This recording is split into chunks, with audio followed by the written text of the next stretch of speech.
Hello guys, welcome to our YouTube channel. Magluluto po tayo ngayon ng pansit bihon. Ang ating pong mga kailangan sangkap, meron po tayong bihon, repolyo, may sahog po tayong manok, carrots, kikiam, Baguio beans, at ito po ang ating sibuyas bawang. At lalagyan po natin siya ng chicken cube. Ang gagamitin po nating pansabaw, ito pong chicken broth. Okay guys, magigisa na tayo. Una nating lalagay mantika.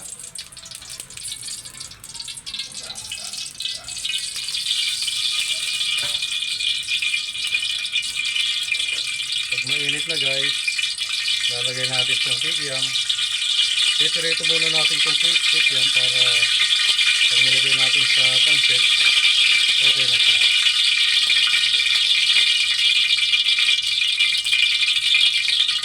Lagyan na natin ang kikiam. At hintayin lang natin guys pumula. Pwede na natin siyang hanguin.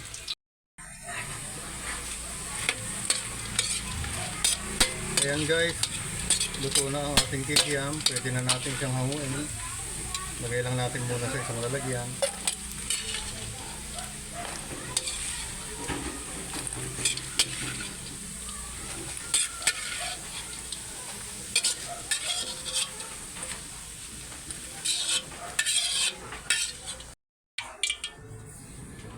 Ngayon guys, mag-isa na tayo ng bawang.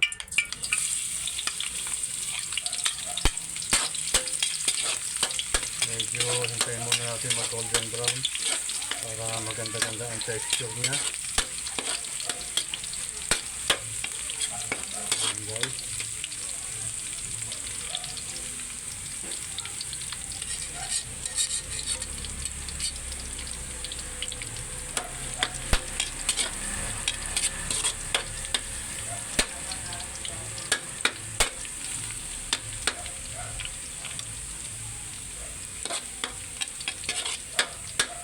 Sunod na natin ng sibuyas.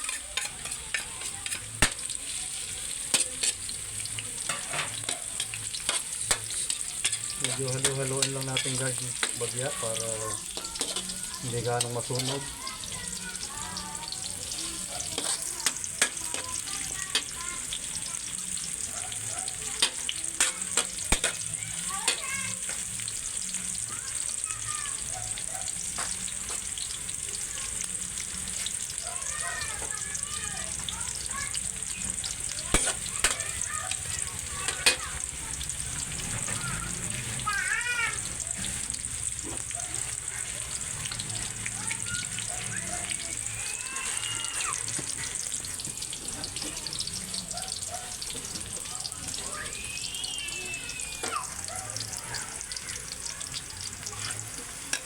Ngayon guys, lagyan natin ng soy sauce.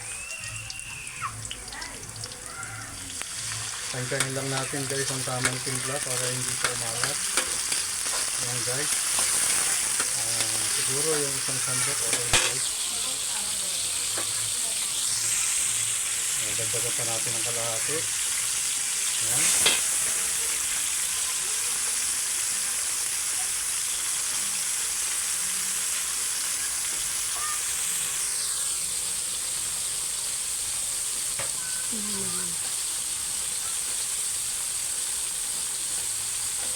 Lagay na natin ang carrot,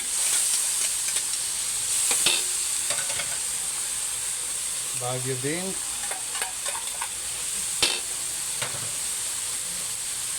at sama na natin ang kikiam.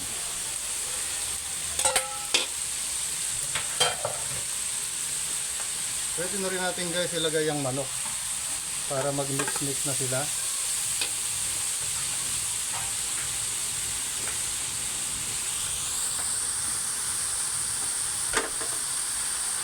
Lagyan natin ng konting Ajinomoto, pampalasa.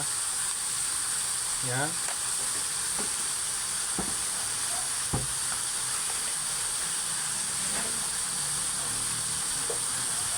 Saka natin guys haluin.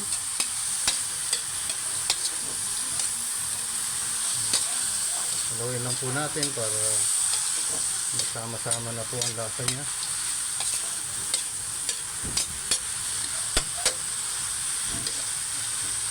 Ayan guys, hintay lang po tayo ng mga 10 minutes para yung gulay maluto.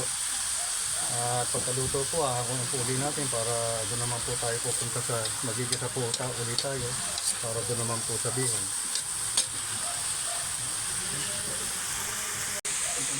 Pwede na rin po natin guys ilagay ang repolyo para ihaan nila.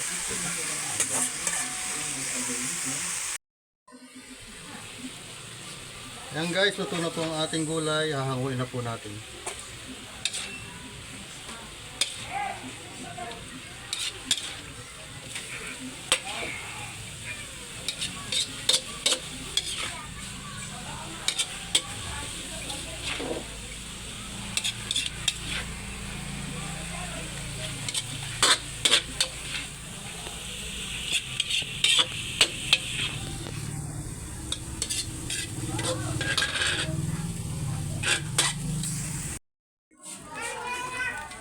Ngayon guys, mag-uigisa po ulit tayo.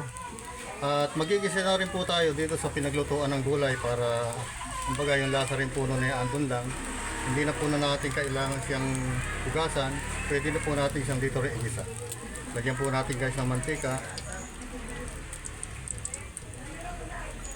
Ayan.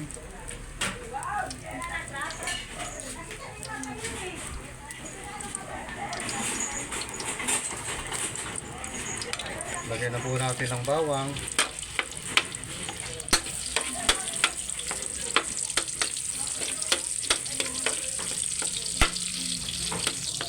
At pwede na rin po natin isunod ang sibuyas.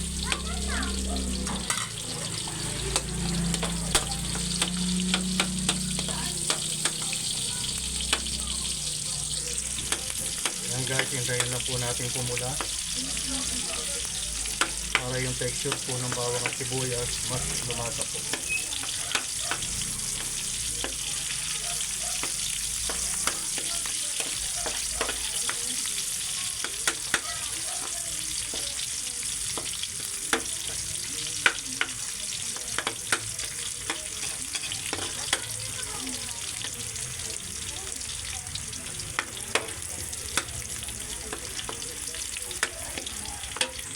Yan guys, naigisa na natin ang bawang at sibuyas. Lalagyan na natin ng chicken broth.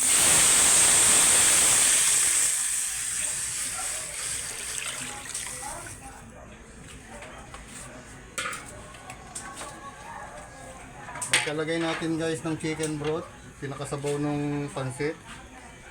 Saka natin guys lagyan ng toyo. Kaya natin guys hinuhuli ang toyo para matimpla natin yung kulay niya, kasi sa kulay guys doon nalalaman kung tama na ang alat niya o hindi.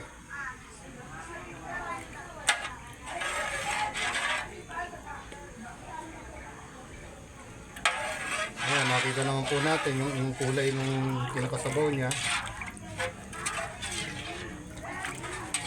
Pwede rin naman po natin tikman kung okay na siya, kung tama na yung alat. Dagdagan pa po natin ng isa. Yan po.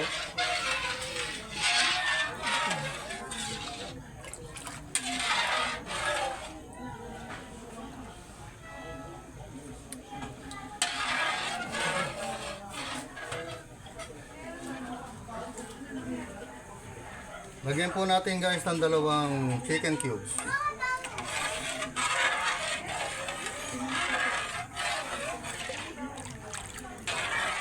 Haluhaluin po natin para malusaw yung chicken cubes.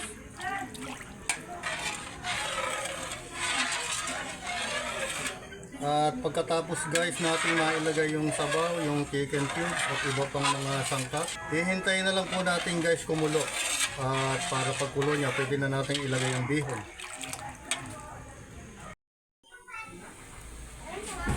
Ayan guys, kumukulo na ating sabaw. Pwede na natin ilagay itong bihon.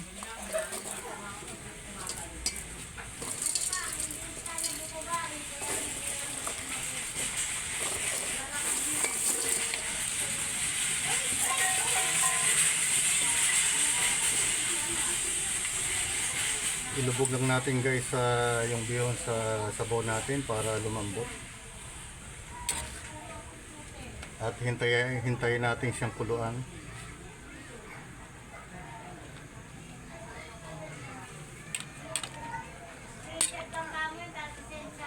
Mga 5 minutes, malambot ng ating bihon, pwede na natin siyang haluin.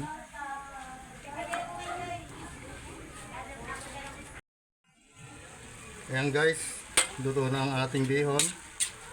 Halu-haluin muna natin para yung piraso niya maging hiwa-hiwalay. Ayan po. Ayan, para maghiwa-hiwalay po siya.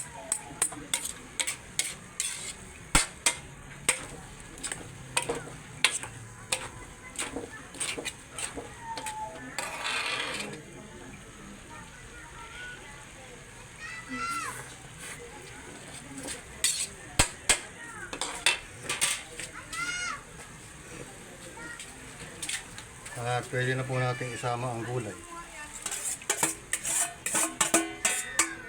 Ayan.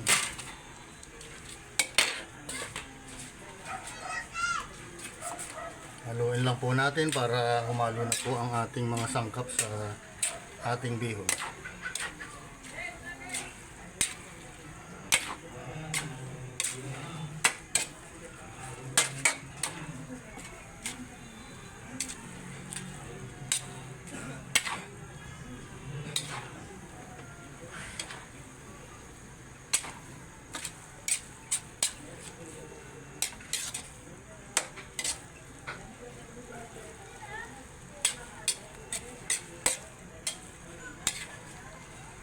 Ayan, okay na po guys ang ating pansit bihon. Dapat mo medyo igina. Ayan po, luto na po ang ating pansit bihon at hati na po mahanguin.